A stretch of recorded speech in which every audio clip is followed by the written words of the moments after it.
Boxing King Media in association with Boxro, heavyweight giant Matty Harris. As I said just then, I don't think I've had my tripod this high up before again. Just remind me how tall you are again.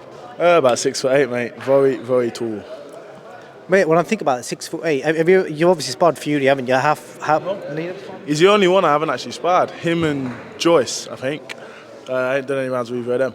Have you ever stood next to Fury? Just curious to see how you kind of match up to him head to head. Yeah. He was down to the last fight actually. I think I was actually like a little bit taller with him. There's a picture on social media. I think it's on Wasserman's Instagram. I was a little bit taller than him. Maybe a little bit suspect about his claim of being 6'9". That's interesting because obviously build-wise, you're not wide, but obviously you're seriously tall, man. Yeah. But I am 19.5 stone, 19 stone. So I was gonna say I am. Obviously, I'm not massively fat, but I'm a big guy. You know what I mean? Would I be right in saying, obviously I don't know this, but you quite possibly could be the tallest heavyweight in the UK? Ooh, maybe. I reckon I've probably got a claim to that, to be honest. Yeah. I was gonna say, but I'm not far off Fury's height. I was gonna say he was. Yeah, there must have been about an inch or something in it. So, but I didn't realise how much of a tall fighters there were until I went to. I was sparring at Chisora's, obviously to help him get ready for the fight, and all the lads over there were my size. You know what I mean? I was thinking I was like maybe a 1/2, whatnot, like just freakishly big. But there was a lad there who's maybe a ½ inch bigger than me. You know what I mean? Well, when I think of tall heavyweights, there's three guys that come into my mind. You're now one of them, Fury, and the guy from Uzbek, Jalalov. He's huge, and he's slim like you as well. Yeah. What does he weigh in at? I've seen bits of him. He won the Olympic gold, didn't he? Yeah, he beat Fraser Clark. I can't remember what he weighs at, but mate, he's similar frames to you, slim and just really tall. Yeah. I've seen him. He's southpaw heavyweight, isn't he? Boxing for Pro Bellum. Yeah, I got my eye on him, man. Good stuff, man. So, Matty, I believe you're fighting the same guy that you were supposed to fight on the Eubank Junior Conor Benn undercard. Is that still the right guy? Yeah, absolutely. I was going to say, obviously, I struggle for opponents a little bit, so same geezer. He's a couple of years older than me. I think he's 24. He's had 5, won 3, lost 2, so he's got a winning record. He knocked 2 out in the first round as well, so he's got 2 KOs on his record. Decent enough opponent for my 4th professional fight. But obviously, I'm trying to go in there and do the business. Obviously, you would have lost out on money. You've not fought since that last fight. How did that impact you, financially, and just how did you get over that as well? I don't know really. It's kind of it's been a little bit difficult, I suppose. It's been 6 months since I last fought, which when you think about it, that's a long time. I last boxed it was June 17th, wasn't it? It was just taller than the billboard.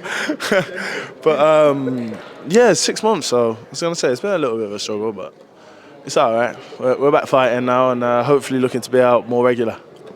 Good stuff, man. I know you're a long way from retirement, but you're probably you're just at the start of your journey. I wanted to ask you, did you watch the interview I did with Kell Brook the other day, where he obviously talks about how difficult he's finding it post-retirement? Yeah. I did hear about that because it made me think. I love fighting. I'm here to fight. I was gonna say I don't know what I'd do if I wasn't fighting. it's kind of my thing. So don't know. The question I want to ask is, as a young fighter, do you find it amazing, like somebody, because he's retired at the top, multi-millionaire, but he's sat there saying that he feels like he's died inside, and he's obviously struggling. So does that kind of scare you post? Obviously you're miles away from that time, but does it kind of make you want to think, I need to start preparing for that moment now? But as I said, to be a fighter at the top level, you have something inside you. It's a fighting spirit that you just can't get rid of, and especially in retirement. I don't think that's something that I think a lot of fighters will find it difficult, because when you train your whole life to fight and then say you comes a day where you don't fight anymore, it's got to be difficult. Because think about it, like soldiers that train. All right, it's a little bit different, but because they're getting shot at and blowing up and whatnot. But similar, where you're going into life and death situations here, and you train every single day. For say, some people have been doing it since they were like 5 years old, to know how to fight and to do one thing. Do you know what I mean? To learn how to take someone out and get into that level, and then packing in, especially going out at the top. That's got to be difficult. I was gonna say, that would be a struggle for me. But hopefully, by the time I'm that age, hopefully the spirit's kind of died out by that point, fizzled out. But yeah, right now I couldn't see a life without fighting. That's deep, man. And the other thing I want to say to you is, obviously, I think we spoke about it in the past, that there's a clear resemblance between you and a young Cassius Clay. So have you kind of tried to work in on that and basically maybe drop some Ali lines? And have you got any Ali quotes or anything that you could kind of drop for me today? I do watch a lot of Ali quotes, but yeah, I haven't really.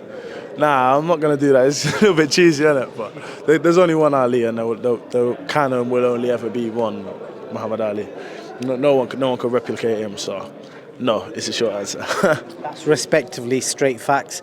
Last question I want to ask you: the main event this Friday.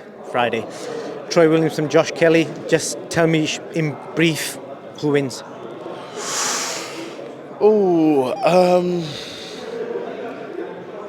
I'm gonna have to go with the Wasserman boy, Josh. Obviously, I'm only ever gonna. I was gonna say I'm supporting the people that are part of the stable. So. You gotta be neutral, man. You gotta say it as a boxing fan. Nah. I'm going with the Wasserman. So I'm gonna say Josh.